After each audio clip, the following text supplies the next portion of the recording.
presentación. Les hago una breve introducción de nuestro invitado de hoy, de Héctor Cruz.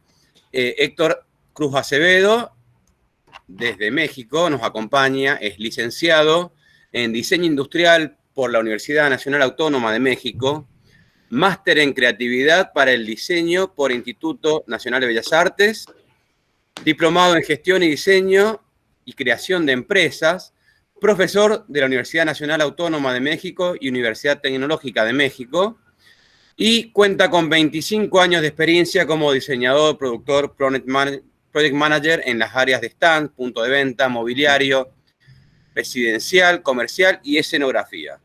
Es director de producción y de facto, desde 2008, ahí les pasé el link de la productora. Y bueno, cosas que yo conozco de él que no he puesto, es que él tiene una operatoria internacional. Por lo que alcancé a rescatar de las charlas y lo que vi, trabaja tanto en México como en Colombia, como en Costa Rica, como en Argentina, como en Chile, y vaya a saber cuántos países más. Así que el resto se lo dejo con Héctor. Recordar el micrófono y, bueno, tratemos de aprovecharlo, vayan anotando las preguntas que quieran hacerle. Y todo tuyo de la clase, Héctor. Gracias, Diego. Hola, buenas tardes. ¿Cómo están todos? Me da mucho gusto poder compartir un ratito con todos ustedes.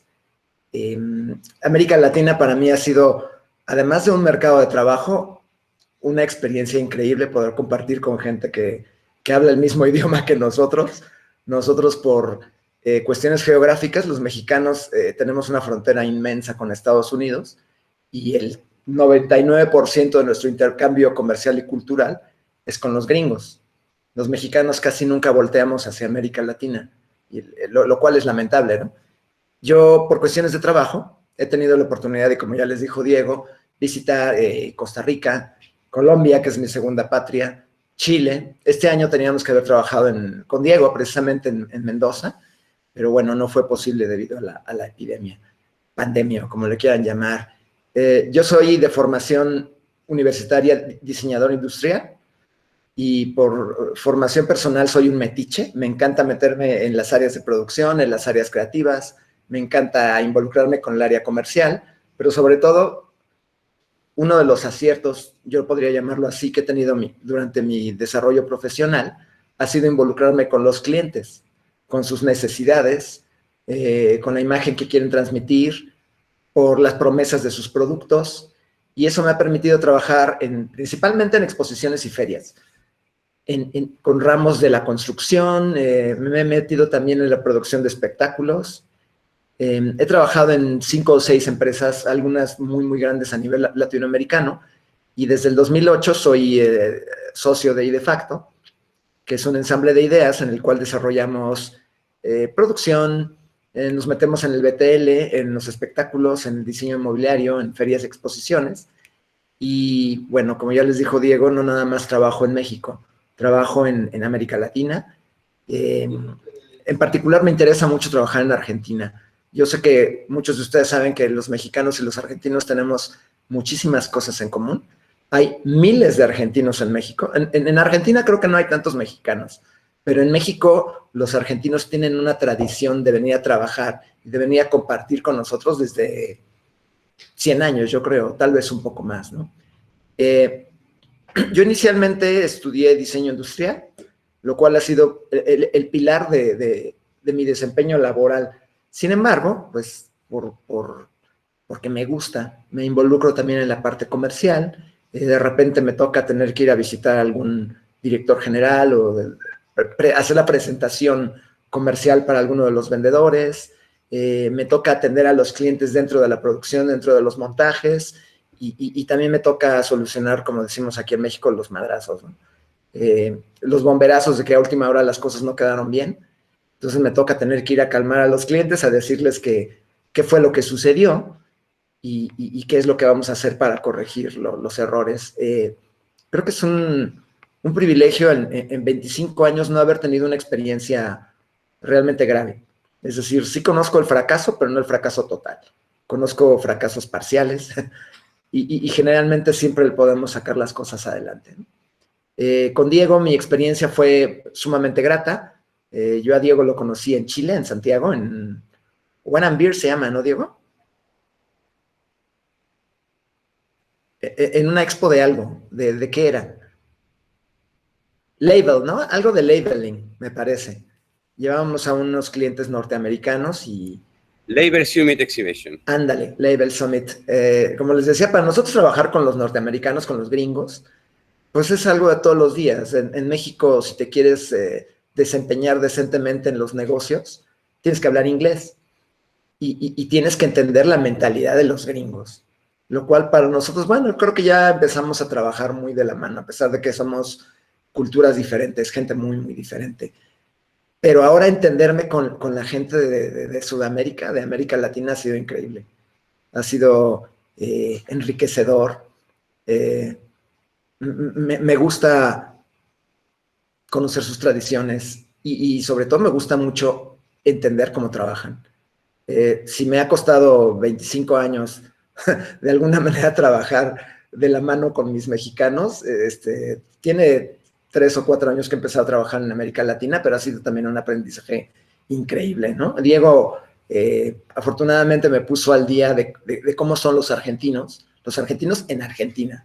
Yo conozco a muchos argentinos en México, tengo muchos amigos argentinos, pero vaya, no es lo mismo, ¿no? No, son argentinos mexicanizados y son encantadores, por cierto. Y bueno, como les decía, pues mi segunda patria es Colombia, me encanta trabajar ahí. Creo que son los sudamericanos que más se parecen a los mexicanos y ha sido una experiencia muy, muy, muy buena. Creo que me ha ayudado a conocer la región, a crecer como profesional y a crecer como persona, principalmente.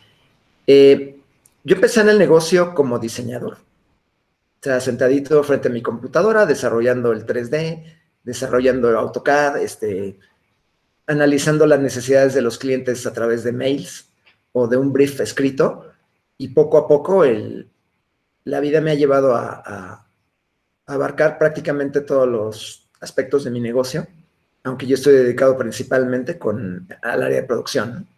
También doy clases en la Universidad Nacional y doy clases en la Unitec, que forma parte de una red de universidades que hay en América Latina.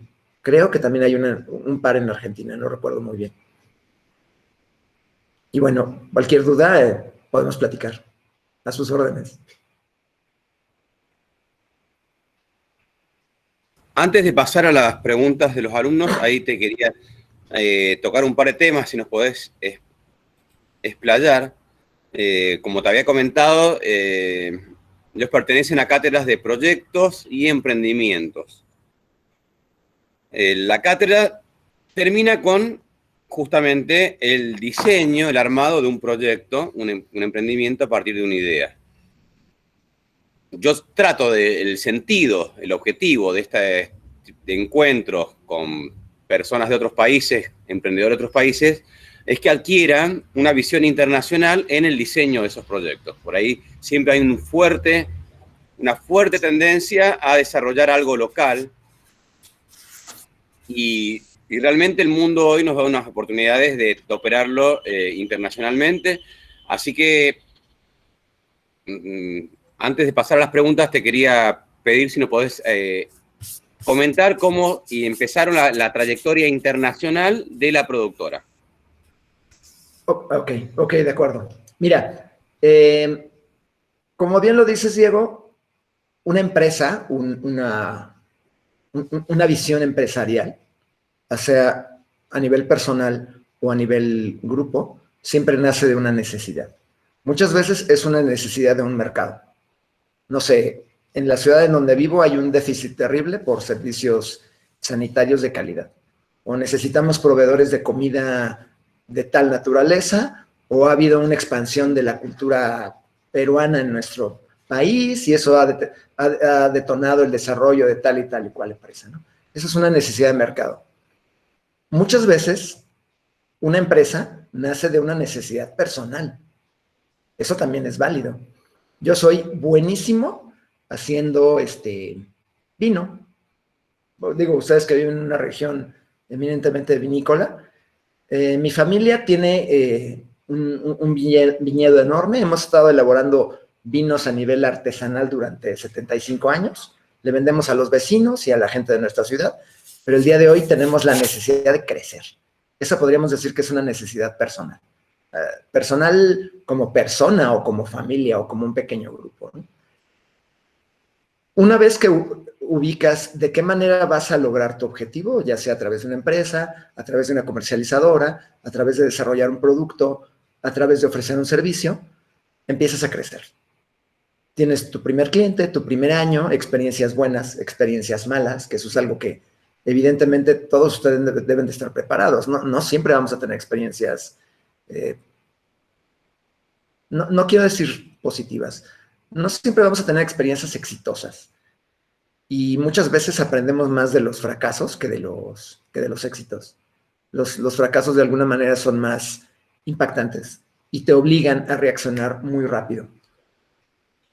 Una vez que lograste abarcar tu mercado objetivo, tu ciudad, tu país, no sé cómo le llaman ustedes, estado o departamento, tu departamento, a mí me sucedió que en una ocasión, después de 20 años de haber trabajado en todo México, yo conozco afortunadamente todo mi país, me dijeron, oye, ¿y te puedes aventar un stand en Costa Rica? Y cuando me lo dijeron, pues fue como un poco, sí, un shock, fue impactante. Yo nunca, se los confieso, yo nunca pensé en trabajar fuera de mi país. Digo, para nosotros los mexicanos de por sí trabajar en todo nuestro país es un reto enorme, ¿no? Nosotros somos 125 millones de personas en un territorio inmenso, con vías de comunicación por todos lados. Tú puedes viajar en México en auto por todo el país. Y de repente me dicen, ¿te avientas a trabajar en Costa Rica? Fue, primero creí que me estaban bromeando. Dije, ¿es en serio? ¿Es neta? O sea, ¿tienes idea lo que va a costar trabajar en Costa Rica? Me dijeron, sí, pero tenemos un cliente que además el cliente era ruso, era de la televisión rusa, la RT, que querían que los lleváramos a una feria que se hace en San José de Costa Rica cada año. Y un poco más por impulso, la verdad es que no lo pensé muy bien, dije que sí. Dije, sí, pues si lo puedo hacer en México, lo puedo hacer en Costa Rica. Afortunadamente era un proyecto que tenía como 3 meses por delante, ¿no? Teníamos tiempo de sobra para planearlo. Y apliqué la metodología que utilizamos en México. Bueno, en los proyectos locales, por así llamarlo. Analizar las necesidades del cliente, qué es lo que queremos mostrar, cómo lo vamos a mostrar, de cuánto es el espacio, de qué tecnología vamos a aprovechar, cuál es el mensaje que transmite el cliente, es un video, es un gráfico, es un audiovisual, vamos a llevar muestras de producto y vaya, desarrollamos el proyecto como si lo fuéramos a hacer en México. Todo lo diseñamos aquí en México regularmente cuando trabajo en otros países.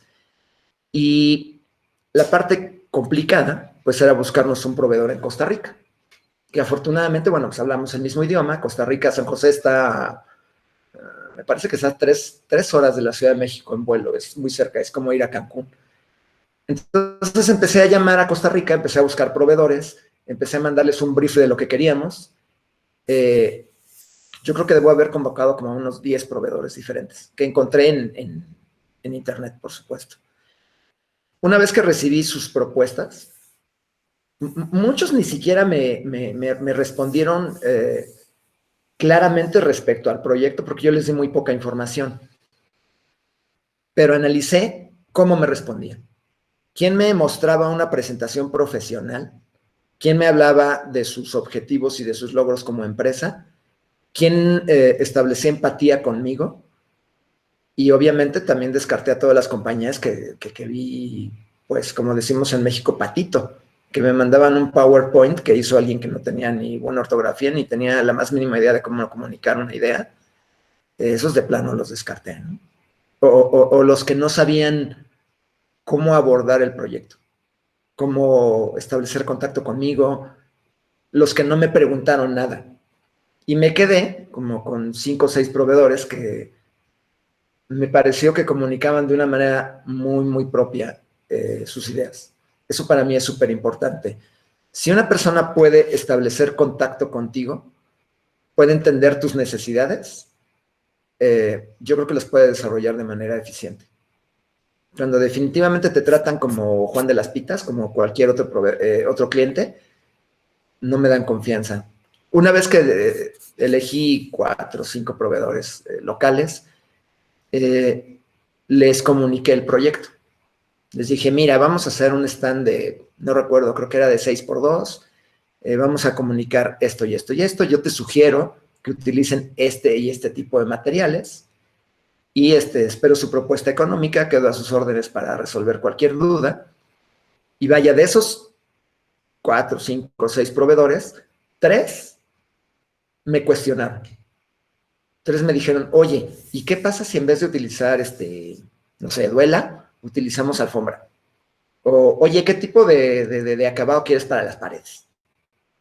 Oye, y tales gráficos, ¿de qué tamaño son? ¿Qué te parece si en vez de ponerlo de 3x2 lo ponemos de 3x1? Vaya, se involucraron. Y eso me dio mucha confianza. Evidentemente, los que me mandaron un presupuesto hecho al golpe, pues los descarté, ¿no? Y finalmente me quedé con un proveedor con el que trabajé. Finalmente llevo muchos años trabajando y me quedé con otros 2 de soporte, por si algo fallaba. Eso fue lo que hice. Y evidentemente, antes de viajar a Costa Rica, les elaboré un programa de trabajo, tal como lo hago en México. Le digo, bueno, para la fecha tal, quiero un avance de tal tipo.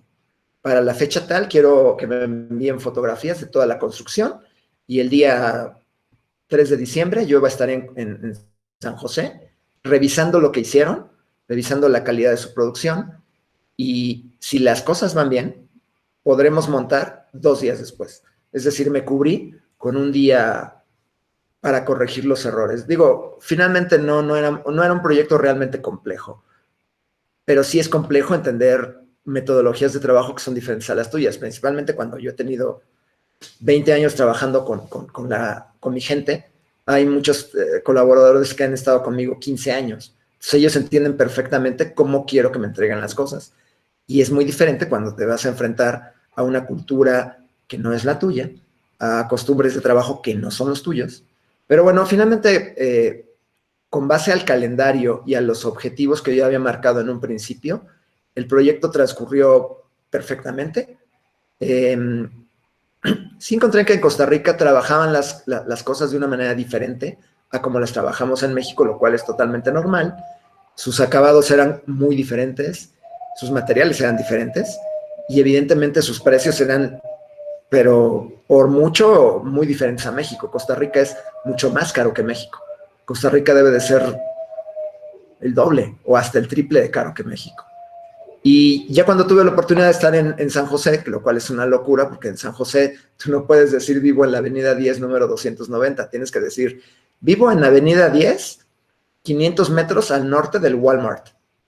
Es una cosa muy, muy loca, ¿no? Hasta llegar al hotel fue diferente, porque cuando pedí un taxi le dije, lléveme al hotel La Floresta, que está en la avenida Cristóbal Colón, número 514, porque así lo habría dicho en México. Y el taxista me dijo, ¿y eso dónde es? Dije, ay, güey, pues no sé, pues el taxista eres tú, ¿no? O sea, ¿cómo me preguntas a mí, güey, si nunca en la vida he puesto un pie en Costa Rica? Entonces, bueno, así fue todo, ¿no? El ir a conocer cómo habían fabricado las cosas, lo cual evidentemente para mí, como diseñador y como productor, es muy importante. No quiero que el stand se nos vaya a caer a los 2 días o que un día el cliente se le ocurre colgar el saco en el perchero y se le caiga o, vaya, estoy exagerando, ¿no? Pero habían muchas cuestiones constructivas que para mí eran muy importantes. ¿Por qué para ellos era tan caro poner la duela? Cuando nosotros en México, cualquier empresa, por ejemplo, nosotros tenemos cerca de 120 metros cuadrados de duela de melamínico que estamos reciclando constantemente y de repente compramos un poquito más porque es lo que utilizamos en México. Porque en Costa Rica no podían poner eso y finalmente era tan caro. Entonces ya me di cuenta que, bueno, los acabados que utilizan ahí son completamente diferentes. Cuando me ha tocado trabajar en Colombia, Colombia es mucho más barato que México. Probablemente sea el 60% de lo que cuestan las cosas en México. Pero cuando estuve en Colombia me di cuenta que, vaya, o sea, sí cuesta el 60% de lo que cuesta aquí, pero te ponen el 60% de personal de lo que pondríamos aquí. Y vaya, creo que eso ha sido lo más complejo y al mismo tiempo lo más enriquecedor. Entender cuáles son las formas diferentes de pensar y de trabajar en los diferentes países. No he tenido la oportunidad de trabajar en Argentina, pero en Chile me dieron una visión muy, muy clara de cómo trabajan en su país. Platicando con Diego, por ejemplo, me quedó muy claro cuáles son las partes que debo de fortalecer cuando me toque trabajar en Argentina, a diferencia de cuando lo hago en México. Y al mismo Ahí, tiempo, sí te oigo. ¿no? Está bueno ahí para complementar un poco lo que nos comentaba Héctor, que está haciendo todo un desarrollo de la importancia de las relaciones personales. Eso de los mails que estás comentando, la verdad que me hace acordar un poco cómo nos conocimos nosotros también.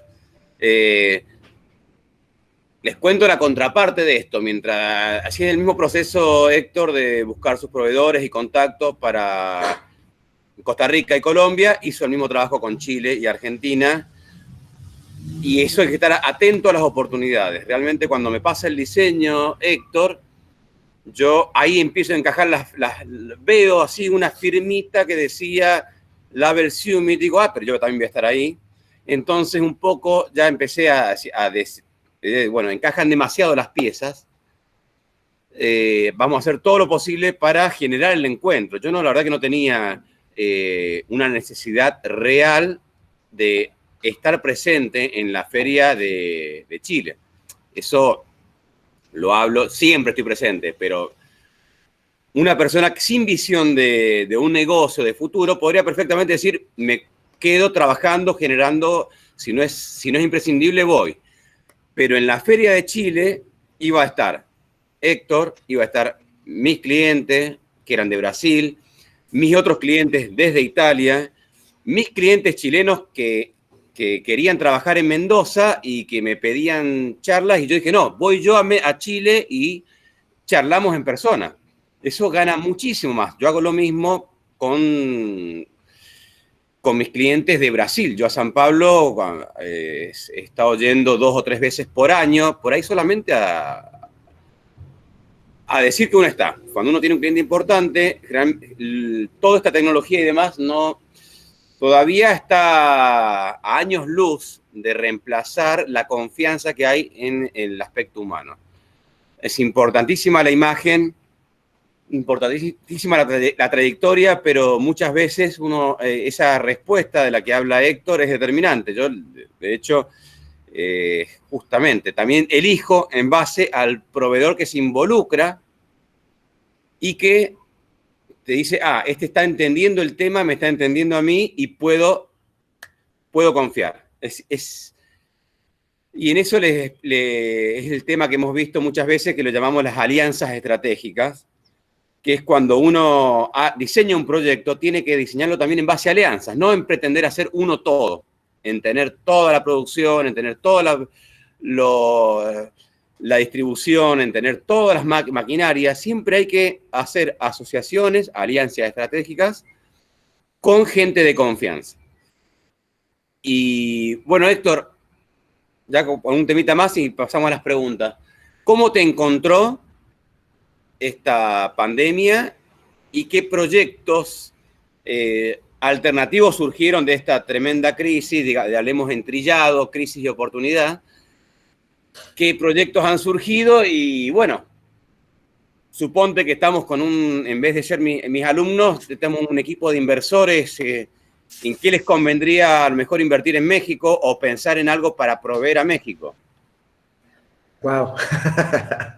Bueno, la pandemia. Los 3 primeros meses, la pandemia era algo como etéreo, ¿no? Realmente no le estábamos poniendo atención, lo veíamos muy lejos porque era en China, ¿no? China está muy lejos de nuestro continente. Todavía incluso estuve viajando enero, febrero y marzo en México, en Costa Rica, Colombia, en Chile, por negocios. Y de repente salí de Chile, me parece que miércoles, debo haber llegado a Colombia en 4 horas.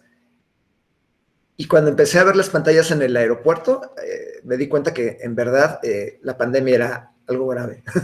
Ahí fue cuando me cayó el 20. Salí de Colombia el último día que podía haber salido. Salí un domingo. Si hubiera salido el lunes, más bien ya no habría salido. Y me tocó ver la noticia que habían llegado unos chicos de España. En Colombia llegan muchos españoles. los habían confinado en su hotel. A los chicos pues, se aburrieron después de estar 2 días en el hotel, se salieron a dar una vuelta, llegó la Policía Nacional, los arrestó y los deportaron a España. Ahí fue cuando me cayó el 20 que las cosas estaban realmente graves, ¿no? Regresé a México el último día que pude haber salido de Colombia, si no seguiría esperando regresar a mi país. Y de repente también a nosotros nos empezaron a cerrar negocios, nos cancelaron todas las exposiciones, cerraron todos los centros de exposiciones de todo el país. Cerraron exposiciones a nivel América Latina. Las exposiciones más grandes en América Latina se hacen en México o en Brasil regularmente. Entonces las expos más importantes no las cerraron. O sea, en un mes nos quedamos sin trabajo. De haber tenido, no sé, 20 excelentes proyectos, nos quedamos con 0. Sí fue algo complejo. Esperé, no sé, tal vez un mes, porque además creo que a mí ya me dio coronavirus cuando regresé de mi último viaje. No sé dónde lo adquirí, si en Chile o en Colombia. Y una vez que que yo pasé por esa experiencia, me puse a hacer planes y dije, bueno, a ver, ok, no podemos hacer exposiciones, que era el 95% de nuestro trabajo. ¿Qué más podemos hacer? Tenemos un taller de producción con tales y tales herramientas. Tenemos un stock de material, que es MDF, madera, melamínicos, pegamentos, bla, bla, bla. Tengo principalmente carpinteros, tenemos diseñadores, yo mismo soy diseñador, tenemos gente del área de ventas. ¿Qué podemos hacer que no sean exposiciones? Nosotros regularmente teníamos algunos proyectos de mobiliario que nunca fueron muy importantes, era como complementario, ¿no? Como decimos aquí, para mis dulces, ¿no? Para el domingo de mi hijo. Entonces dije, bueno, pues vamos a empezar a ampliar nuestra cobertura dentro del área de mobiliario. Mobiliario comercial, mobiliario doméstico, punto de venta. Empecé a dirigir principalmente mis esfuerzos, porque yo también tengo muchos clientes personales míos, y empecé a ver qué les podíamos ofrecer que no fueran exposiciones, porque como les digo, pues en un mes o en menos nos quedamos sin trabajo. Nos empezaron a cancelar todas las exposiciones. Entonces nos dirigimos más hacia el área mobiliario y eso es lo que nos ha permitido pues, sobrevivir hasta el día de hoy, con una cantidad fuerte de deudas, pero bueno, negocié con el banco, negocié con nuestro casero, con el que nos renta el taller, y negocié también con los trabajadores, lo cual pues no fue algo sencillo, no fue amable. A nadie le gusta que le digan ya no tienes trabajo, o en vez de trabajar 5 días a la semana ahora trabajas 1. No fue sencillo. Pero bueno, finalmente pues era algo que teníamos que encarar. La mayor parte de nuestros colaboradores están trabajando como freelance en otras compañías o están trabajando como auxiliares de albañil o se los presto de repente a otros amigos. Eso es lo que hemos estado haciendo y me quedé con la gente que es básica, que es la que se encarga del área de comercial y yo. Ellos, y el que se encarga de barrer el taller, prácticamente. Todos los demás andan un poco volando. Evidentemente, cuando tengo proyectos que valen la pena, pues regreso a 2 o 3 de los chicos. Y yo mismo he tenido que aprender a hacer muchas cosas que sé cómo se hacen, pero nunca lo había hecho. O sea, yo soy diseñador y entiendo perfectamente cómo se maneja la madera y la herrería, pero no soy ni carpintero ni herrero. Pero ahora soy diseñador, director de producción, carpintero y herrero, y pintor, y chofer. Acabamos de ir a Monterrey, Nuevo León. Monterrey, Nuevo León está a 1000 kilómetros de la Ciudad de México, está a 1 hora de Estados Unidos.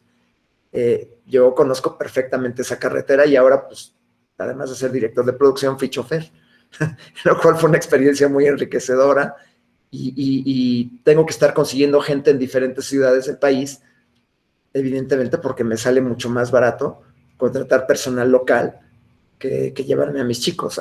Antes no nos pesaba tanto decir son 3,000 pesos de viáticos, que 3,000 pesos son $150. Pero ahorita $150 son vitales, ¿no? Con $150 yo vivo una semana o 2. Y creo que la enseñanza más importante para mí, como Héctor Cruz, como a nivel personal, ha sido ser más flexible. A nivel personal. Como una vez me dijo un amigo, si te van a pagar como diseñador para trabajar como pintor, pues yo no le encuentro el problema, y bueno, pues tenía razón. Y a nivel compañía, a nivel comercial y a nivel diseño, creo que también la enseñanza fuerte ha sido ser mucho, muy flexible. Yo como diseñador muchos años fui muy rígido, en el sentido de que yo decía, bueno, yo como diseñador, yo como experto en diseño, yo como profesional de la forma, sugiero que las cosas sean de esta forma. Tan, tan. Y a veces los clientes me decían, oye, ¿y qué pasa si los hacemos así? Y yo decía, no, porque el diseñador soy yo. Y si quieres diseñar tú, pues diseña tú, resuelve y compárteme los planos, ¿no? Esa fue mi actitud muchos años, hasta que después me involucré en producción y me di cuenta que, bueno, pues tu diseñito puede estar muy mono, pero si no lo aterrizas a un proceso productivo y a una estrategia comercial, pues no sirves para nada. Y ahora, con todos estos cambios que ha habido dentro de las estructuras comerciales y de las empresas, hay que ser mucho más flexibles todavía. No hay que cerrarnos a las ideas de los clientes o de tus colaboradores o a las ideas de otros países, por ejemplo. Que puede sonar muy sencillo, pero el encontrarte con maneras de pensar y maneras de trabajar que son diferentes a la tuya, aunque hablemos el mismo idioma, créanme que es un shock súper fuerte. No sé, estoy pensando, para mí una experiencia muy agradable antes de la pandemia fue trabajar en Chile. Los chilenos son, a diferencia de nosotros, los mexicanos somos expertos en improvisar, en hacer todas las cosas a última hora y en sacarnos un conejo o dos o hasta tres tortugas de la manga. Ese es el fuerte de los mexicanos. Los mexicanos somos buenísimos para responder en el último momento y para improvisar. Los chilenos son todo lo contrario. Los chilenos son planificadores, tienen que certificar todos sus planos, tienes que mandarles un plano eléctrico y tiene que llegar un inspector del ministerio de bla, bla, bla, bla, bla. Todo lo tienes que programar 2 semanas antes. Es muy complicado resolver en el último momento, pero para mí fue una experiencia enriquecedora, porque nunca había sido así. Nosotros estamos acostumbrados a que en el último momento, y aunque ustedes no lo crean, hay veces que a mí el cliente me dice, oye, es que esas 50 lámparas que pusiste en el stand no me gustan, son muy frías, cámbiamelas, y lo tenemos que cambiar. Así trabajamos en México, así te lo piden, así es el mercado en México. Eso en Chile habría sido una estupidez, o sea, jamás lo habríamos podido hacer. Entonces, trabajar con gente tan diferente, pues fue enriquecedor en el sentido de que yo tuve que llegar con 35 planos, bueno, los mandé por correo electrónico, ¿no? 35 planos y 20 diagramas y un cronograma de todo, y en Chile así es como trabajan. Digo, ustedes seguramente conviven más con los chilenos que nosotros, pero para mí fue importante. Ahora, esa falta de flexibilidad de los chilenos, a como lo veo yo, ocasionó que muchos de mis proveedores, más bien el proveedor más importante, no pudo cobrar su dinero, porque estaba cerrado Western Union. O sea, nosotros le pagamos desde marzo, de la que te salvaste, Diego. Les pagamos en marzo y ellos cobraron en abril, mayo, junio, 3 meses después. ¿Por qué? Porque son sumamente rígidos. Y para ellos fue una bronca, como decimos aquí, que le cerraron todo. Cuando en México yo creo que cerramos todo un mes. Y después se nos ocurrieron maneras de ir abriendo poco a poco, o nosotros que somos muy poco apegados a la legalidad, lo cual debería ser una vergüenza, se nos ocurrieron maneras de empezar a hacer las cosas de otra forma. Y vaya, aquí ya están abiertas las exposiciones, pero casi no va gente. Y todos nos estamos apoyando para decir, chicos, pues está la Expo, Habitat Expo, o la Expo Café y Chocolate que fue la semana pasada. Hay que invitar a la gente, hay que invitar a los asesores comerciales. Nosotros como productores vamos a hacer bola. Aunque no consumamos, no podamos consumir algo, vamos a apoyar, porque eso es algo que en México también es, a diferencia de otros lugares, es muy notorio. Los mexicanos somos muy, muy solidarios. Somos muy, como decimos, de echarnos el hombro, ¿no? Hay un dicho que es muy, muy conocido, que es donde comen 2, comen 3. Y donde comen 3, comen 6, ¿no? Y los mexicanos somos así, somos de familias muégano, somos de compañías familiares, somos de compañías muégano. El muégano es un dulce que tiene como unos esponjositos hechos con harina y fritos, y después les pones un jarabe y haces una bola con esos esponjositos. Entonces, decir una familia muégano o una empresa muégano es decir que en un lugar donde caben 2, hay 6. Estamos así, cachete con cachete. Los mexicanos somos así, muy de improvisar y muy de resolver rápidamente, lo cual puede ser en ciertos momentos también una desventaja, ¿no? Entonces yo creo que eso es lo que más nos ha apoyado a resolver la vida en este nuevo esquema en el cual pues, nos cerraron prácticamente todo, ¿no? Yo sé que para ustedes ha sido mucho más complejo que para nosotros y de hecho ustedes todavía tienen muchas actividades comerciales cerradas y aquí en México no. Claro que la cantidad de muertos en México es el triple o 3 o 4 veces la que tienen ustedes, ¿no? Y bueno, básicamente esa ha sido la experiencia de trabajar con este nuevo esquema de colaboración. Y algo que es súper importante, y yo le insisto mucho a todos mis colaboradores y a todos los proveedores, es que pues respetemos las reglas de higiene que nos marcan, que realmente no es nada complicado. Lávate las manos, ponte un cubrebocas, utiliza gel, utiliza una careta, pon tapetes sanitizadores en la entrada. Si alguien se enferma, mándalo a casa 2 semanas y hágale esos días, ¿no? Que lo cual pues, a veces no es tan agradable, pero es necesario. Y apoya, ¿no? Cuando ves que varios de mis antiguos colaboradores, gente que conozco, pues de repente ya no están. O de repente me hablan y me dicen, ¿te acuerdas de Joe? Pues te acordabas, güey, porque Joe ya se peló, se murió ayer por el coronavirus. ¿Te acuerdas de tu prima Lilia? Pues tu prima Lilia murió ayer a mediodía. En México sí ha sido, no sé para ustedes, pero ha sido un shock muy fuerte. Que de repente te avisan para decirte que ya se murió fulanito o sutanito. Pero de alguna manera los mexicanos tenemos una visión de la muerte que creo que es muy diferente al resto del mundo. Ya no digamos al resto de América Latina, sino al resto del mundo. Eso no sé si es una ventaja o una desventaja, pero los mexicanos asumimos la muerte de los seres queridos, de las personas cercanas, de una manera muy diferente, que es entre resignación y va a sonar tonto, pero es entre resignación y alegría. Sí, es clásico que en México en un velorio dicen, ya no está sufriendo, ya está en un lugar mejor, ya se nos adelantó. Que es algo muy, que yo de repente entiendo que en otros países no lo entienden, ¿no? Les resulta como shock. Ahorita el día de los muertos, el día de Todos Santos fue hace 2 días, ¿no? El 2 de julio, de noviembre, perdón. Y para nosotros es enfrentarnos con la muerte, con la fatalidad. Creo que es algo que afrontamos de una manera muy diferente a ustedes, por ejemplo, los argentinos. Por eso es que para nosotros decir que tenemos 92,000 muertos, porque esa es la cantidad de gente que ha muerto en México, voy a decir algo que a lo mejor no les va a gustar, pero para nosotros no es tan malo.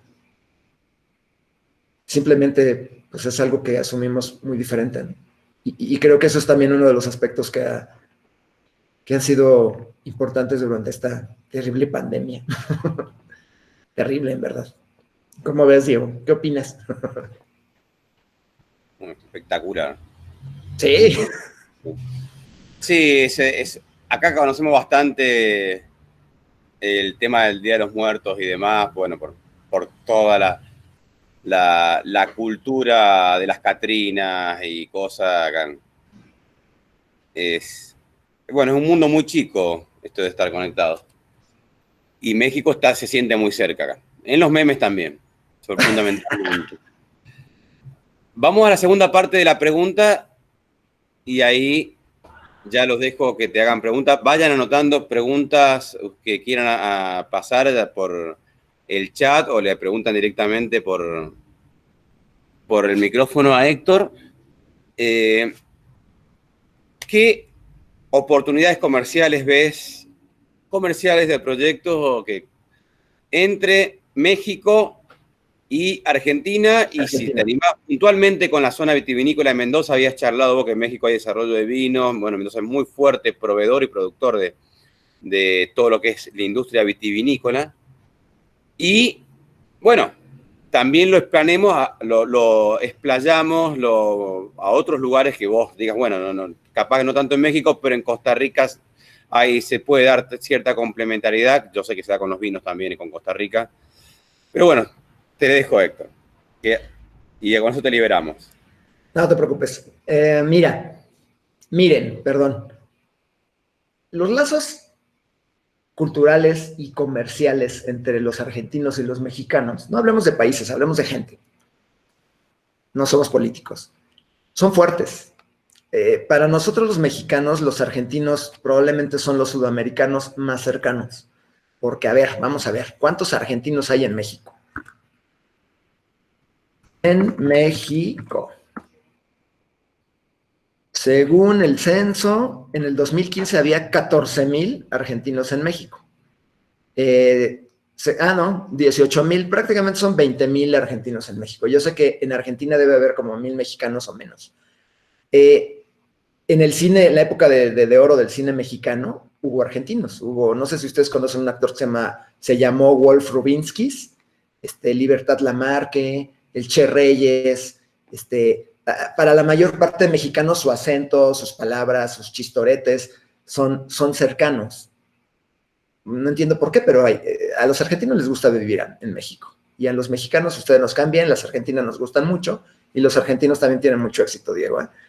Ahora, ¿qué productos nosotros conocemos y han sido muy exitosos que vienen de Argentina? En México, los cortes argentinos hace 10, 15 años se volvieron la neta, como decimos, un hit, un boom, ¿no? Los alfajores, yo veo que era muy cercano al medio de los stands y de los espectáculos, habían edecanes y modelos argentinas a pasto, ¿no? Y todas muy guapas.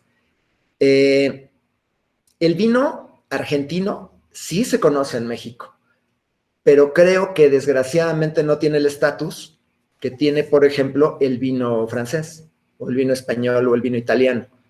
Creo yo, espero equivocarme, en México identificamos al vino argentino como barato, lo cual es un error, porque hay vinos argentinos que son costosísimos, pero probablemente los vinos que han importado a México provenientes de Argentina son de un precio de medio hacia abajo. Un jefe que yo tenía hace varios años en el trabajo me decía, mira, cuando llegamos a un restaurante así muy, muy nice, tú pídete un trapiche Malbec. Ese va a ser como nuestra base. Del trapiche Malbec para arriba ya es decente. Yo creo que hay muchos productos de la Argentina que podrían tener el éxito que tienen, por ejemplo, los cortes, siempre y cuando estén involucrados dentro de un contexto cultural. Por ejemplo, el otro producto que se vende mucho en México, que es argentino, son los alfajores. ¿Por qué? Porque forman parte de una tradición y de alguna manera se identifican con lo argentino. El vino pues puede ser francés o puede ser chileno, que también hay mucho vino chileno muy barato en México. Yo odio los Concha y Toro, pero bueno, en México se venden a pasto, ¿no? Y de alguna manera, pues el vino no te habla de lo argentino, pero ustedes deben de saber mejor que yo qué productos son culturalmente ligados a lo argentino. Como un ejemplo muy idiota. En México tenemos cortes de carne de altísima calidad, ¿no? En Chihuahua, Sonora, en Villahermosa, Tabasco, pero en México no había churrasco.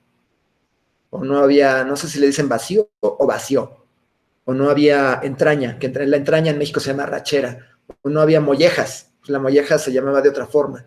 Pero yo creo que el gran éxito de la comida argentina se debe a ese trasfondo cultural, hasta esos nombres que suenan interesantes, ¿no?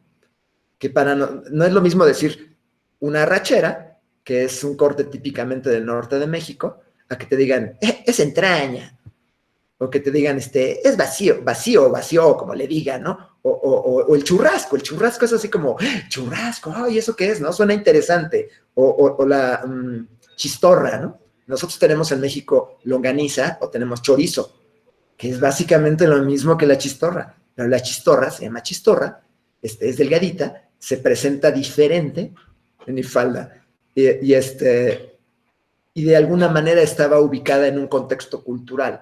Hay un restaurante argentino que se llama Puerto Madero, ¿no? Creo que en Buenos Aires hay algo que se llama Puerto Madero, que es carísimo. El Puerto Madero es, no tal vez de los restaurantes más caros de México, pero si tú pones una escala del 0 al 10, el Puerto Madero está en el 8. ¿Por qué? Porque es Puerto Madero, se involucra con algo cultural. Nosotros entendemos perfectamente y nos es cercano el tango. ¿Por qué? Porque forma parte de su cultura, ¿no? Dicen que en una avenida que se llama no sé cómo, Corrientes, en Buenos Aires, siempre vas a escuchar un tango. Por ejemplo, ¿no? Luis Miguel canta tangos, en México conocemos a Gardel, Libertad Lamarque cantaba tangos. Es como parte de lo que a nosotros nos gusta porque forma parte de su cultura. Yo creo que esos son los productos que podrían tener mayor éxito. En otro campo, en México hay muchos productores teatrales, productores musicales. Cachorro López ha hecho una carrera enorme y hay otro productor musical que no me acuerdo que le dicen el Rey Midas, que ha producido a la mitad de los grupos de rock en México. Se me fue su nombre. Yo he conocido muchos iluminadores, técnicos en audio, escenógrafos, músicos, arreglistas argentinos que en México han tenido un éxito enorme, ¿no? Yo creo que ustedes tienen una oportunidad muy importante porque nos son cercanos. Les repito, probablemente son los únicos sudamericanos que nos son cercanos. Es más, ustedes no son más cercanos que Guatemala. O sea, el único guatemalteco que ha sonado en México creo que es Arjona y no creo que sea un orgullo. Pero los argentinos sí nos son como, nos caen bien, nos gustan. Hubo hace 20, 30 años y tradicionalmente todo el mundo creía que los argentinos eran unos pesados, que eran presumidos, pero yo creo que tiene de 15 años para acá que los argentinos han cambiado muchísimo. Además de que llegaron a pasto, llegaron a puños, su actitud ha cambiado por completo. Yo tengo muy buenos amigos argentinos, además de Diego, que viven en México, que siempre se involucraron como proveedores en lo que yo necesitaba. Y otra vez volvemos al mismo punto. Tú como proveedor de lo que quieras, así sea de servilletas de papel o de plantas nucleares, tienes que involucrarte en las necesidades de tu cliente, en lo que le está sucediendo aquí arriba. Seas proveedor de lo que seas. Si, por ejemplo, les voy a poner un ejemplo muy estúpido, tenemos que hacer que yo creo que ya tenemos que, de hecho ya deberíamos haber empezado a hacer canastas para fin de año. Y en México es una tradición de que la empresa hace aquí le dicen una canasta con dulces, conservas, vinos, para regalar a los clientes o a los familiares o a los amigos o a las novias. Y un argentino está en México y está vendiendo alfajores, que a nosotros nos gustan mucho. Y, oye, ¿y qué pasa si personalizo tus alfajores? Y le pongo, este es para Diego, y este es para Micaela, y este es para Cecilia, y este es para Betsabe, y le ponemos tu logo, y además hacemos una producción especial que sepa. Yo sé que para ustedes decir cajeta es una palabra bien chistosa, pero para nosotros la cajeta es el dulce de leche, ¿no? Y le vamos a hacer sabor cajeta, o le vamos a poner la bandera de México. Vaya, involucrarte, salirte de tu paradigma de que el alfajor es así. No, güey, el alfajor es así, o es así, o es así. Sí, creo que volvemos a lo mismo. Esa flexibilidad, eso de pensar como piensan los demás, es lo que te ayuda a tener normalmente éxito. Y bueno, les repito, yo creo que en México cualquier producto que nos hable de su cultura, de la cultura de ustedes, no de la pasta, por ejemplo. La pasta en México la identificamos como italiana. O sea, nadie te va a decir, sí es que es pasta argentina. No, porque eso no existe en nuestra mente, ¿no? Lo más argentino que conocemos de la pasta son los ñoquis. Y eso gracias a los miles de argentinos que viven en la Ciudad de México y en Cancún. Pero vaya, yo creo que a ustedes se les pueden ocurrir muchas cosas que sean representativas de su país y que se pueden vender aquí. Además de serie de carnes y modelos que fueron un exitazo. Entonces hay miles de chicas argentinas que se dedicaron a hacer eso. Además, los argentinos, a pesar de que sí hay algunos guetos de argentinos, porque sí los hay, además son en lugares bien bonitos de la Ciudad de México o en Playa del Carmen, los argentinos sí se mezclan con nosotros. No han sido gregarios. O sea, yo tengo muchos amigos. Tengo un amigo, Kenji Kumamoto, que su papá es argentino y su mamá es de ascendencia japonesa, pero es mexicana. Pero Kenji es más mexicano que el chile verde, ¿no? Los actores argentinos se quitan el acento y hablan como mexicanos. Y yo creo que eso les ayuda mucho, ¿no? Además, Físicamente se parecen a los mexicanos del norte. Los mexicanos del norte son blanquitos y güeritos, como decimos nosotros. Y los argentinos no son tan diferentes de nosotros, ¿no? Bueno, genial, Héctor. Muchísimas gracias. Empecemos con las preguntas, así que espero que alguno haya notado alguna, por lo menos. Ha sido muy claro, así que los dejo que hagan consultas.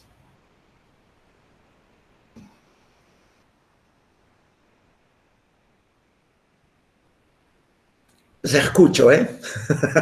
Escuchen, escriban.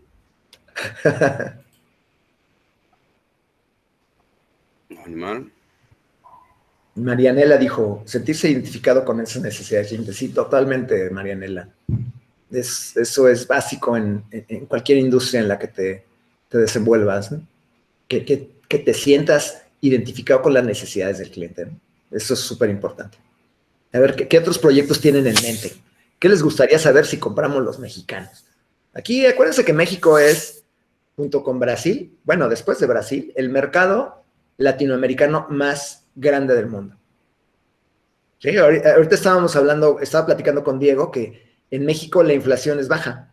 La inflación para el próximo año, que es así como muy alta, se está pronosticada en un 3.5%, lo cual para ustedes pues, es muy diferente. Nosotros, al principio de la pandemia, el dólar valía 20 pesos, 21 pesos. Se fue a 25 y ahorita ya regresó a 21.90, 21.50. O sea, la estabilidad económica en México es muy diferente. Algo que obviamente era impensable hace 30 años, ¿no? Pero bueno, a pesar de que en México el gobierno es de izquierda, igual que en Argentina, la economía es bastante estable. De hecho, al presidente de Argentina, López Obrador, le cae muy bien. Sí, ahora sí, si empezamos con el tema de política no terminamos más. Ahí No, pero nos cae bien, ¿eh? Es buena onda, Fernández. es un terreno que no hay que meter. Hablando de política, ¿quién nos va a gobernar ahora? ¿Biden o Trump? Ay, quién sabe. Para nosotros es lo mismo, ¿eh? O sea, es la misma gata, pero revolcada. Biden no es pro-mexicano y Trump tampoco. Está bien. Bueno, aquí tengo una pregunta de Gaby. Sí, Gaby Cáceres. Ahí, bueno. Quería saber cómo gente con tanta visión emprendedora no se han percatado de esta baja de posibilidades laborales para la mayoría de los empresarios y minoristas. ¿Cómo, Gaby? O sea, me no understand. Quería saber cómo gente con tanta visión emprendedora no se han percatado de esta baja de posibilidades laborales para la mayoría de los empresarios y minoristas. O sea, ¿te refieres a que las oportunidades laborales han bajado? ¿O cómo? A ver, Gaby Cáceres, quiero saber si no han previsto su reducción en el área laboral. Mira, un mercado es evidentemente una creación humana, por lo cual no es perfecto, es perfectible, y además un mercado, un segmento de mercado, es constantemente cambiante. Los mercados se perfeccionan, desaparecen, se crean nuevos mercados. Entonces podría parecer que con la pandemia el mercado laboral, la oferta laboral, se ha caído, que eso en cierta forma es cierto. Sin embargo, mira, por ejemplo, te voy a hablar de algo muy tonto, ¿no? Muchos de mis amigos que tienen pequeñas o medianas empresas, empezaron todos a vender cubrebocas, gel y servicios de sanitización. Entonces, en un mes se saturó la oferta. Entonces, en vez de volverse un mercado interesante, un segmento de mercado que fuera una oportunidad, se volvió en un segmento de mercado que se saturó. Yo tengo un amigo que invirtió $1 millón de pesos, $50,000 en desarrollar una pequeña planta para producir cubrebocas. Y hizo sus cálculos, bla, bla, y resulta que él decía que iba a vender cada cubrebocas en 10 centavos de dólar. Es para que ustedes tengan una idea, ¿no? Si les hablo de pesos mexicanos, ni yo voy a entender. Invirtió una cantidad fuerte, $50,000. Y de repente empezaron a importar cubrebocas desde China que costaban la mitad. Entonces, en vez de volverse un área de oportunidad, se volvió un área de pérdidas, ¿no? Nosotros, muchas personas me lo dijeron, oye, Héctor, ¿y por qué no te pones a hacer caretas de acrílico? Yo muy rápidamente hice una prospección, vi cuánto costaba el acrílico, cuánto costaba el PET, qué máquinas hacían falta y me di cuenta que el acrílico se fue para arriba, se volvió más caro y te surtían en 2 semanas. ¿Por qué? Porque todo mundo estaba haciendo caretas. O hay unos cubos de acrílico que se utilizan para cuando las personas están aisladas en terapia intensiva, les ponen un cubo de acrílico para que sus secreciones no salpiquen a los médicos. Vaya, perdón por la palabra tan burda. Pero era carísimo. Si normalmente esas cajitas para confinar hubieran costado $100, estaban en 250. Entonces me puse a pensar, bueno, ¿qué otra cosa podemos hacer que no sean chunches para el coronavirus? Y un amigo me dijo, oye, ¿tú me podrías hacer un librero para mi casa? Fíjate que, pues yo ya lo diseñé, así me dicen todos mis clientes, ¿no? Yo no entiendo para qué estudié diseño tantos años. Yo ya lo diseñé, entonces te voy a mandar el dibujito para que lo entiendas. Y lo vi y me gustó. Dije, es muy buena idea, quiero un área de trabajo donde pueda poner sus CDs, sus DVDs, los muñequitos de su esposa, a su chamaco a tomar clases. Y le hice una propuesta que a lo mejor yo al principio dije, no, me cae que no me la va a pagar, porque costaba casi $1,000 un placard, como dicen ustedes. Algo como un placard. Es que yo soy fan de Charly García, igual que Diego. Y le dije, bueno, pues te voy a vender un placard de $1,000. Ah, sí, está bien. Dije, ay, wow. Increíble, vendí un placard de $1,000 y le desarrollamos un placard muy interesante, con materiales de tal y tal forma, que involucrara evidentemente la mano de obra que nosotros tenemos en el taller, materiales que eran fáciles de conseguir, no propuse nada de acrílico porque es carísimo, y funcionó. Y él me recomendó con su cuñado, y ahora que estoy trabajando con su otro cuñado, y de ahí surgió que me hablaron unos amigos de Facebook, y ahorita estoy involucrado en el diseño de mobiliario. Es muy parecido a lo que hacíamos antes, pero no es lo mismo. Sin embargo, estoy aprovechando la fuerza laboral y la maquinaria que tengo instalada. Ahora, ¿cómo logras eso? Tienes que entender bien cuáles son tus capacidades como empresario, como emprendedor, y cuáles son las capacidades tanto de tu maquinaria instalada como de tu fuerza laboral. Y eso solamente lo logras trabajando de la mano con ellos. Si yo no conociera lo que pueden hacer mis carpinteros, pues el mundo se me habría venido encima. Bueno, un poco peor de lo que ya se nos vino, ¿no? Creo que esa es la llave. Que te involucres en todas las áreas de tu empresa, sin que seas un experto o un todólogo, pero que sí tengas la capacidad de entender hacia dónde los puedes redirigir. Sí, y que no hables mal de tu caballo, porque si quieres vender tu caballo, pues no hables mal de él. Yo soy de Buenos Aires, me encantó que haya destacado de mi ciudad. Creo que en cuestiones de sobrevivencia somos muy ingeniosos. Y en eso los argentinos somos expertos, cancheros, como dirían. Me encantó su acento y la charla estuvo muy constructiva. Ah, gracias, Gaby Cáceres. Chido, diríamos nosotros. Bacano. Chévere. A ver, ¿qué otra duda se les ocurre, chicos? Aprovechen. Esta si no es la última. Es gratis. Aprovechen que mientras sea gratis, que los Meet, que iba a ser el grande. Otra de las cosas que saturaron muy rápido fue las capacitaciones Meet. Eso como todo el mundo intentó cobrar capacitación Meet, así como intentar. Hubo casos de, no sé, hasta Brian May, guitarrista de Queen, daba clases gratis de guitarra. Así que si Brian May da clases gratis de guitarra, ¿qué posibilidad tenía cualquier profesor de guitarra que dice, bueno, no doy clases en el instituto, voy a dar por Meet? No es lo mismo. Sí, por supuesto, Brian May mató el mercado, como dices, ¿no? Si Brian May le regala, o sea, ¿yo qué voy a cobrar, güey? Sí, por supuesto. Sí, eso tienes toda la razón. Muchos de mis amigos que son instructores de yoga, pues, se vieron en un problema gravísimo, ¿no? Porque ya no había ni institutos, ni gimnasios, ni nada. Entonces, creo que los más exitosos de plano se pusieron a dar clases por Facebook, no sé cómo se llama la aplicación, pero lo puedes ver en vivo, y a decir, te mando mi cuenta de banco y deposítame lo que sea tu voluntad. Y es la única manera en la que han podido sobrevivir, ¿no? lo cual pues es penoso, porque yo sé que el yoga es una disciplina compleja, es muy caro capacitarte como instructor de yoga y de repente encontrarte en la calle, porque realmente se encontraban en la calle, pues debe haber sido complicado, porque el yoga era presencial. No sé de qué manera, además de dar clases por internet, lo puedan superar, ¿no? O como le hicieron unos conocidos mexicanos que tienen gimnasios en México, en Miami y en Bogotá. Empezaron dando clases gratis diario, en vivo, a las, no sé, 9 de la mañana, el primer mes. Ya el segundo mes, ya que lograron la adicción y que a la gente le gustó y que el workout y que el fitness y bla, bla, al mes empezaron a cobrar. Y al tercer mes ya le fueron subiendo y creo que recuperaron de alguna manera su cuota de mercado, ¿no? Obviamente una fracción de lo que ingresaban antes, ¿no? Porque además daban clases de, ay, ¿cómo le llaman a esta disciplina que es la que hacen los militares? Que son 20 minutos de ejercicio muy, muy rápido, que le llaman work of the day. Bueno, es lo que empezaron haciendo estos chicos, ya que la gente entendió la manera de hacer ejercicio vía internet, empezaron a cobrar. Es como la estrategia de los narcos, ¿no? Primero generales el vicio, primero generales la adicción y ya después se las cobras. Es un chiste muy De local, hecho, muy estúpido, pero así funciona.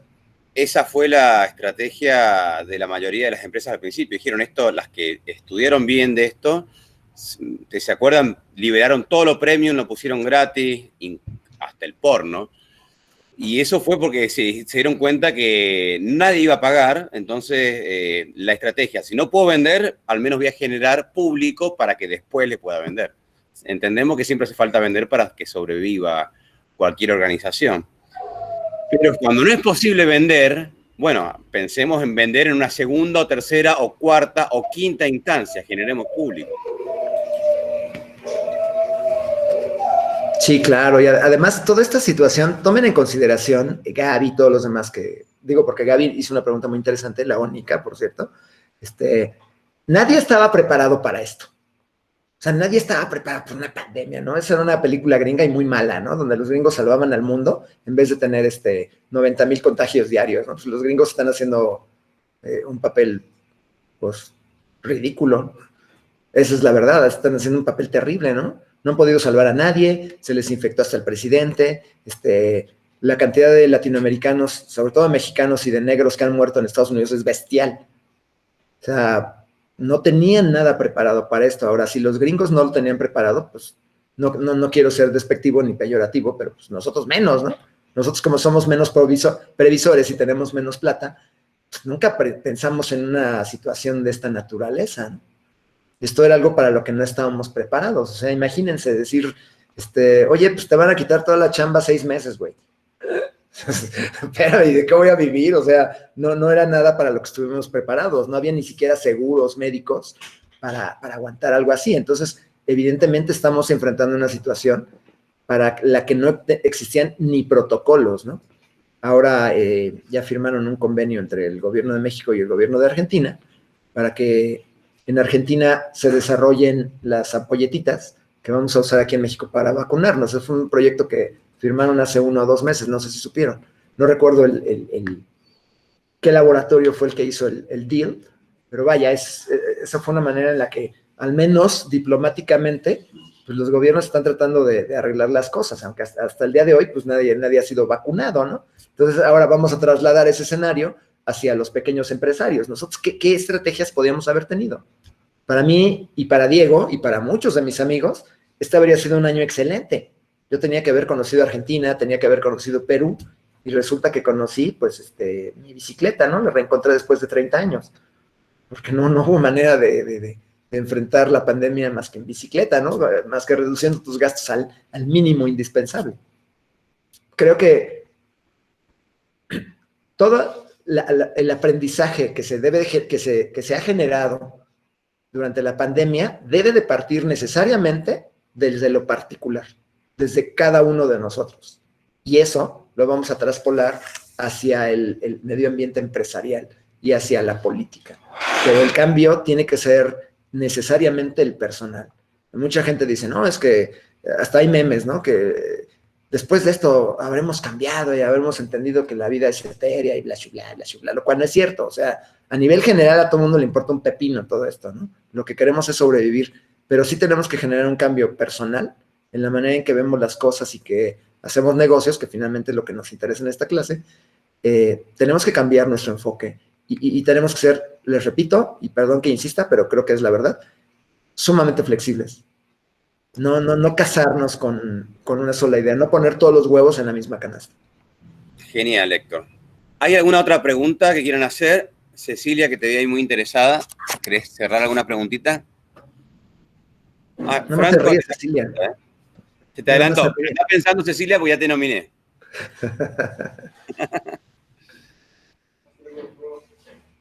Bueno, hemos aprendido a dar clases por internet, ¿no, Diego?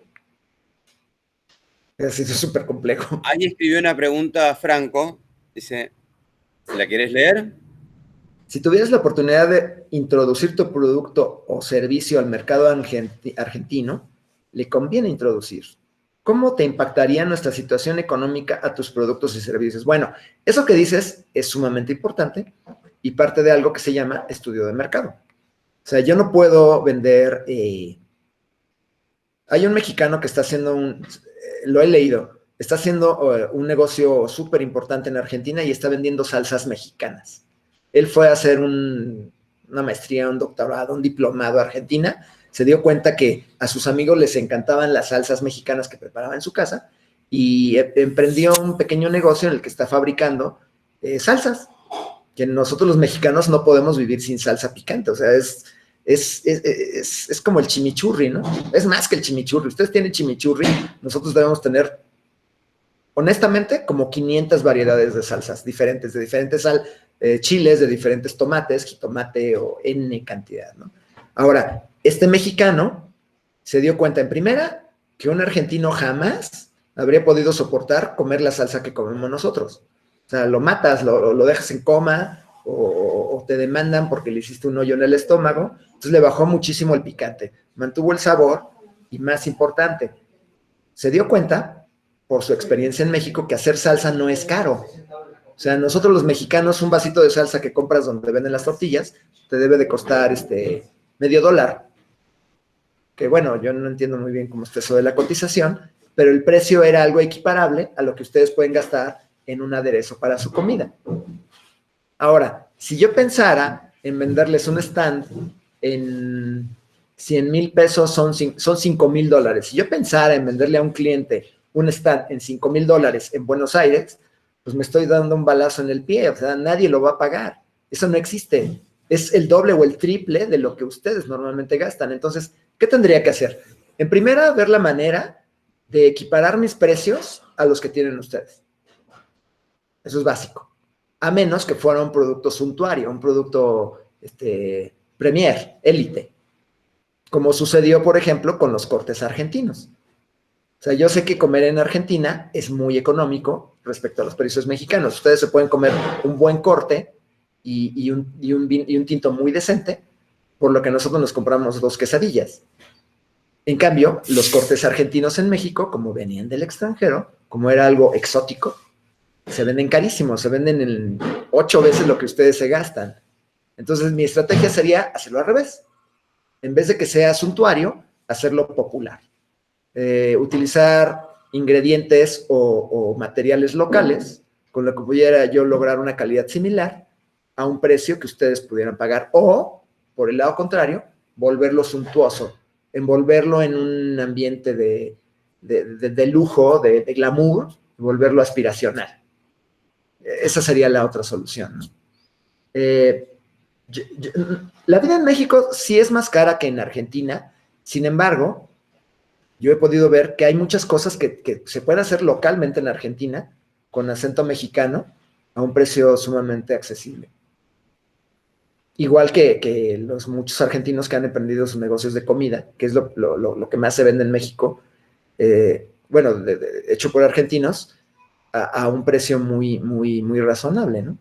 Por ejemplo, yo he visto alfajores, retomando los temas de mi escasa cultura de los argentinos, hay gente que te vende unos estuches de alfajores que son a un precio 4 veces de lo que pagarían ustedes. ¿Por qué? porque los hacen bonitos, los hacen nice, además el tipo que los vende es guapetón, porque es de Buenos Aires, y vaya, como que lo envuelven en un ambiente de glamorosón. Ya vi que Micaela se ataca de la risa. A lo mejor nosotros les vamos a vender un estuche para decorar su casa el Día de Muertos, con un instructivo de cómo llenar tu casa de papel picado y cómo poner tu altar y cómo poner tu dulce de leche y chiles y tortillas, bla, bla, bla, para tu altar de muertos, en un estuche que te habla mucho de la cultura, pero a un precio sumamente accesible, ¿no? Todo esto de lo que les hablé les va a costar $5. Bueno, eso hablando de Por exportar ejemplo. o importar cultura fundamentalmente, yo te digo, el año que viene, el que haga un emprendimiento de Día de los Muertos acá en Argentina va a ser un golazo. Acá viene avanzando, no sé, yo nunca festejé Halloween, nunca le di pelota, los niños por el tema de internet, han sido avanzados por la cultura del Halloween.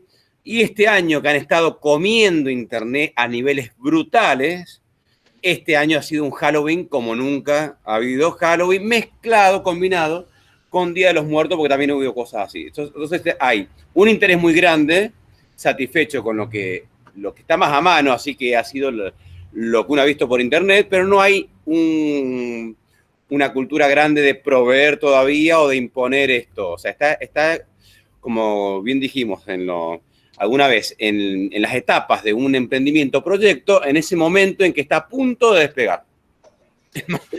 Sí, claro. Esa es mi predicción respecto a una posibilidad de intercambio cultural comercial con México. El que se ponga una casa de Catrinas, Día de los Muertos, de ornamentar la casa y demás, el año que viene la rompe. Pero fíjate que tú acabas de decir algo muy importante, Diego, porque eso nos sucede a nosotros. El Día de Muertos en México se ha hecho un sincretismo con el Halloween. ¿Por qué? Porque tenemos a la bestia aquí arriba, ¿no? Somos vecinos de los gringos. O sea, diariamente cruzan entre México y Estados Unidos 150,000 personas. Es una bestialidad, ¿no? Entonces, el intercambio cultural, principalmente en los estados del norte, es muy importante. Los mexicanos del norte son muy agringados, así les decimos. Mientras que el sur de México somos más apegados a las tradiciones, de una raíz indígena mucho más próxima. Entonces, bueno, vaya, para nosotros es un sincretismo muy fuerte el Halloween y Día de Muertos. Y es muy chistoso porque no están peleados. Los chamacos salen a pedir calaverita, o sea, se disfrazan de Frankenstein o de Drácula o de las chicas superpoderosas y sacan una calabaza o una calaverita, porque así dicen, me da mi calaverita, te piden dulces. Es lo que los gringos le dicen dulce o truco, ¿no? Trick or treat, whatever. Y algo que detonó ese orgullo por nuestra tradición del Día de Muertos y por los altares y por las catrinas y bla, bla, es muy chistoso, es muy estúpido, pero fueron principalmente dos cosas. En primero, que grabaron una escena de la última película de James Bond en la Ciudad de México, en un desfile de calaveras, el cual, ustedes no lo van a creer, pero en México no existía un desfile de calaveras.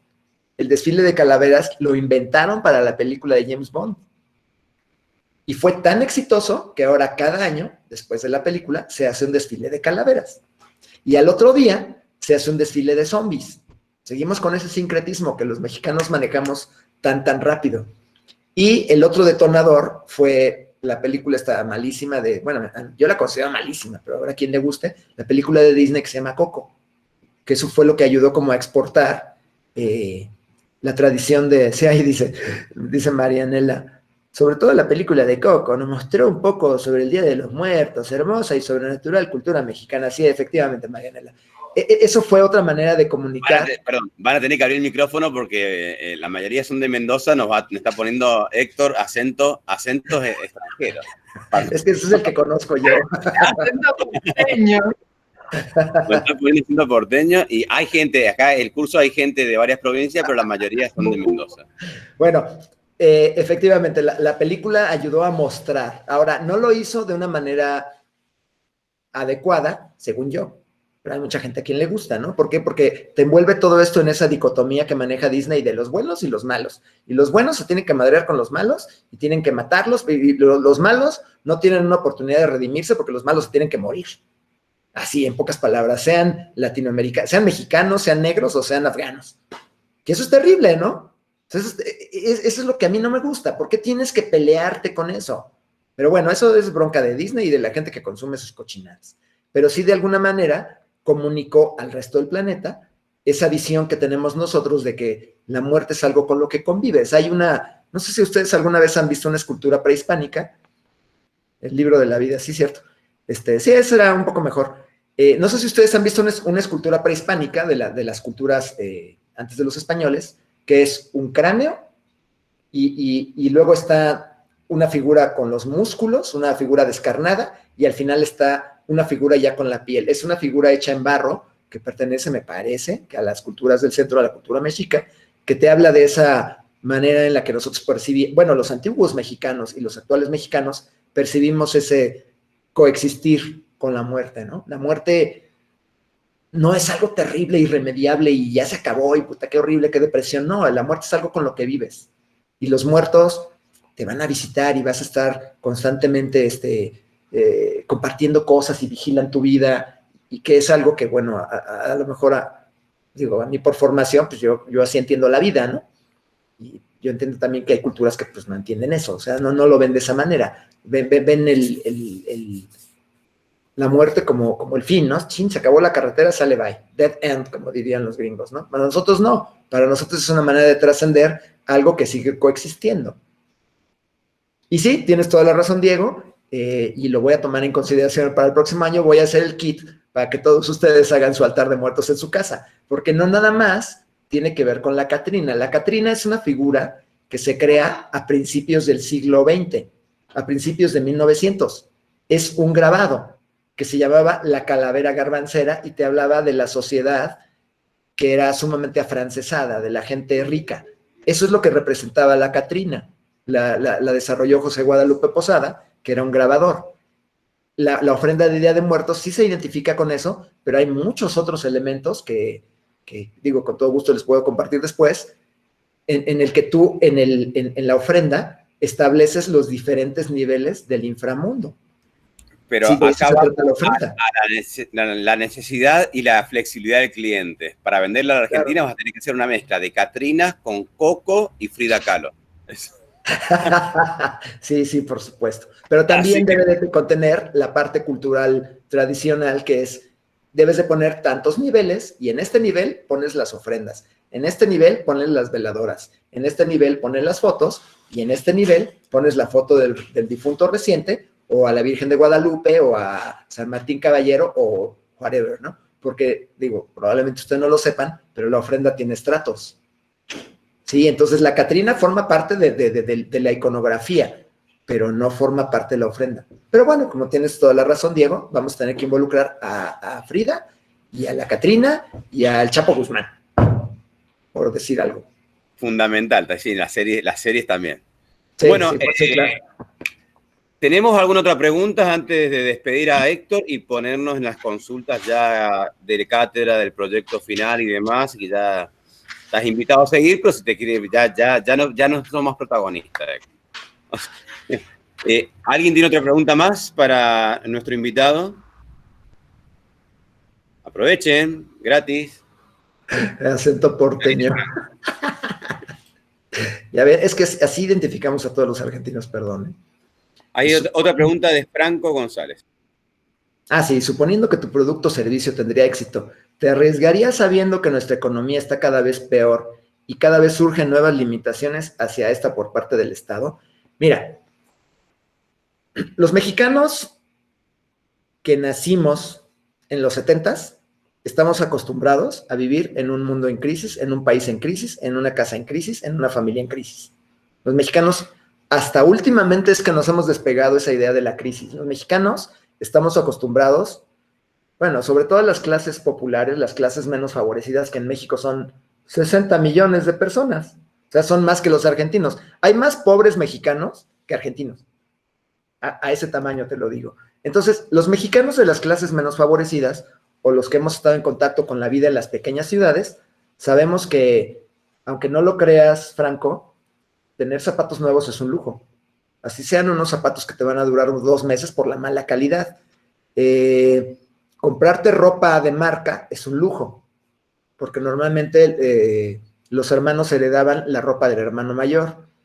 Tener un auto del año es un hiperlujo, así sea el sedán más feo del mercado, es un hiperlujo que te convierte en una persona de élite, porque en México la mayor parte de la población, si puede aspirar a un auto, es un auto que tiene por lo menos 10 años, y que está todo golpeado, porque la pobreza en México es algo, desgraciadamente, Franco, endémico.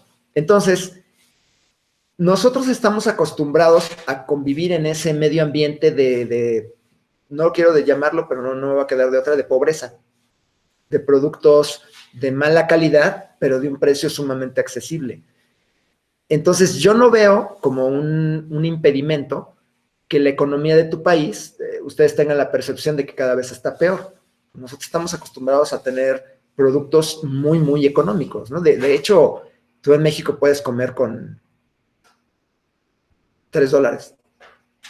Hay mucha gente que puede sobrevivir hasta con $2 al día, que es muy bajo, ¿no?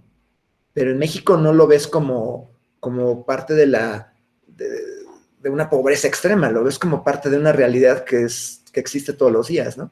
Y el mexicano que te diga que eso no es cierto, pues es porque es un mexicano que vive, es un whitexican, como le decimos, ¿no? Así le decimos a los mexicanos ricos, que son blanquitos y de ojitos claros, whitexicans. Cuando la mayor parte de la población está acostumbrada a vivir con muy poco dinero. Entonces, yo no lo veo como un problema, más bien lo vería como una manera de extrapolar nuestra manera de vivir hacia un nuevo mercado. Así de fácil, yo no lo veo tan grave. Además, Franco, no hay una crisis, digo, yo entiendo que ustedes han vivido igual también en crisis durante muchos años, pero el objetivo de una empresa no necesariamente es volverte rico o vender productos carísimos. También existen las empresas sociales, existen las empresas en las que a lo mejor tienes una utilidad muy pequeñita, pero tu cobertura de mercado es muy amplia. Esa es otra manera de resolver las cosas, ¿no? Como les dije, no lo vamos a dedicar a un segmento élite, lo vamos a dedicar a un segmento popular. Y los mexicanos, créanme que somos expertos en hacer ese tipo de cosas. Bueno, y los chinos, ¿no? México está invadido de chucherías chinas que te van a durar un mes, pero valen $1. Entonces yo no lo veo, Franco, como un impedimento. Yo me arriesgaría si yo lo haría. Yo lo haría. De hecho, uno de mis planes a futuro, no sé qué tan real puede hacer, sería tal vez vivir en un país de Sudamérica. Me gusta. Es a lo mejor el precio que pueden pagar es muy diferente al que se puede pagar en México. Y no estoy diciendo que México sea el primer mundo y que gastamos un montón de lana, ¿por qué no? Sí hay un segmento de la población que puede gastar muchísimo dinero, una cantidad bestial de dinero, como seguramente lo hacen las clases privilegiadas en Argentina, pero hay, les repito, 60 millones de mexicanos que tienen que vivir al día, que no tienen capacidad de ahorro, que no pueden comprarse una casa, que no pueden heredar nada a sus hijos, y peor aún, que están fuera de los esquemas de educación, hasta de la educación pública. Ahorita que en México están dando clases a través de internet y de la televisión, la discusión se centraba en que, bueno, pues qué chido que van a dar clases por internet, ¿y de dónde vamos a sacar el internet? Lo vas a ver en el teléfono, ¿no? Así, sí, hola, profe, bla, bla, bla, pues es absurdo, ¿no? Esa era la discusión, a pesar de que la idea de dar clases por internet o por televisión es muy buena, pero a ese grado te lo puedo decir. Hay 30 millones de mexicanos que no tienen acceso a internet, o 40 o 50, ¿no? Entonces, yo no lo veo como un impedimento, Franco. Además, digo, les va a sonar algo que ya está muy trillado y que les dice todo el mundo y que a lo mejor ya les dijo Diego, pero necesitas tener algo dentro que te impulse a ser emprendedor. Y no necesariamente es volverte rico. Puede ser tener un nivel de vida de comodidad sin lujos, sin excedentes, o hacer una empresa de tipo social en el que ayudes a tu comunidad, que yo creo que es una oportunidad sumamente importante para ustedes y para nosotros también. Nos parecemos más de lo que parece. Perfecto. Clarísimo. Igual aviso, por las dudas ahí para Franco y para Héctor. En Argentina tenemos una disociación del dólar, con el cual el valor del dólar con el que vos importás es mucho menor que el dólar de la calle. O sea Sí, que claro. un producto importado lo estás comprando con al 50% del valor dólar que vos lo comprarías en la calle. O sea, ya tenés una ventaja comparativa tremenda para productos que no sean competencia. O sea, si uno importa vinos, va a tener una bestialidad de impuestos, hay que buscar algún producto que no esté protegido y realmente hay muchas oportunidades de importación dada esa condición. Una de las tantas estupideces que hacen los gobiernos, pero bueno, importar a menor precio está favoreciendo la importación en este momento. No va a durar mucho, pero es una oportunidad de corto plazo. Entonces, yo lo que pensaría es, ok, no pensemos en dólares. Digo, finalmente, yo sé que hace 10 años, 20 años, el dólar y la cultura norteamericana eran el absoluto dominante del planeta Tierra, pero ya no lo son. Ya no lo son. Hay muchas economías que ya no están dolarizadas, ya no cotizan en dólares, o cotizan en la moneda que utilizan en China o cotizan en rublos. Bueno, pensemos en pesos. Nosotros aquí en México tenemos una moneda que es un centenario de oro, que utilizan sobre todo la comunidad judía, los joyeros, y ellos todo lo tasan con base a centenarios de oro, ¿no? En México tenemos acceso a la plata, por ejemplo, es el producto minero más importante de México. México es el primero o el segundo productor de plata más importante del mundo. Entonces, pensemos en plata, por ejemplo, ¿no? Esa sería la opción que yo daría con base a ver que el dólar es tan volátil en Argentina, ¿no? Seamos más flexibles, otra vez, y más inteligentes. No nos metamos en el callejón que no tiene salida, metámonos a lo mejor en la callejuela que sí tiene una salida, aunque sea muy complicada. Y bueno, no pierdan el ánimo. Yo sé que todos ustedes de alguna manera se están capacitando porque quieren ser o son emprendedores, y eso es lo que mueve al mundo finalmente, ¿no? Hay un emprendedor muy famoso que empezó vendiendo libros en formato PDF en el garage de su casa, ¿no? Sí lo conocen, ¿no? Se llama Jeff Bezos. Ya sé que es un ejemplo muy trillado y van a decir, ay, bueno, qué idiota eres, ¿no? Tenemos nuestro ejemplo local. Justamente, no sé si alguno ha estado siguiendo las noticias, tenemos nuestro Jeff Bezos argentino, que también está en México, Marcos Galperín, que justamente ayer salió noticia que puso una flota de aviones en Brasil para los envíos. Sí, claro, así Mercado es. Libre es una empresa tremendamente grande, internacional, argentina, es la empresa más grande, tiene casi un 20, un 30% más vale la empresa que toda la reserva de todo el país argentino. Sí, por supuesto. Así todo tiene el nivel de facturación equivalente al 2% de Amazon. Sí. ¿Quién es gigante? Amazon es galáctico. O sea, ahí estamos hablando de Mercado Libre, que tiene flota de aviones propio para envíos, así todo es el 2%, 3% de Amazon. Y Mercado Libre tiene un mercado enorme en México, ¿eh? En México Mercado Libre ha crecido bestialmente, en México se utiliza mucho. Sí, también estaba Compaq, ¿no? Compaq era Argentina, si no me equivoco. Y bueno, vaya, aunque no seamos millonarios, tenemos la manera de sobrevivir y de tener una vida bastante decente. Se lo digo por experiencia. Pero justamente Mercado Libre, hablando de proyectos sociales y demás, yo siempre digo que entre Mercado Libre y Pedidos Ya han salvado la cuarentena de los argentinos. Recién hicieron una pregunta de qué pasa con la reducción de personal y demás. Yo lo he charlado con algunos de ustedes, con otros no, porque acá hay alumnos de diferentes cursos. Lo que ha provocado la pandemia es que ha acelerado un proceso en el cual ya conviene más trabajar en manera freelance con un soporte. Ya no hace falta tener todo el conocimiento. Para una empresa hace falta un conocimiento y una tecnología que antes era muy difícil de alcanzar y desarrollar, ahora se alcanza en segundos bajándolo de un teléfono. Ya tenemos un administrador, un servicio de venta, un servicio de cobro y demás mediante o entregas. Entonces hay mucha gente que sin trabajo ha logrado hacer sus microemprendimientos y ganar bastante más que antes en productos. O sea, los más básicos ha sido, obviamente, todo el mundo ha empezado con barbijo, con ropa, con comida, pero después se va complejizando por servicios y se va a ir complejizando más a medida que se peguen un par de porrazos al ver que se meten en terrenos saturados, y ahí es donde va a terminar gran parte, y si no es más todavía, de la gente que ha visto sus trabajos, sus empleos con sueldos deprimidos por el tema de la pandemia. O sea, la pandemia para mí no ha sido un culpable de que se hayan reducido muchas empresas, sino un acelerador, un catalizador de algo que ya iba a pasar por toda la tecnología que se estaba dando, se estaba por producir. Se estaba por producir que las empresas vieran que tienen infraestructuras enormes, con muchas plantas, gastos tremendos, pudiendo tener los empleados trabajando en sus casas con mayor beneficio. Como tienen menores costos, pueden pagarle más o tenerlos como colaboradores, cobrando por servicios, y por lo tanto, mientras mejor les vaya, más van a cobrar. Así que con eso es un poco la idea que es lo que está pasando. Y está pasando a nivel mundial. Bueno,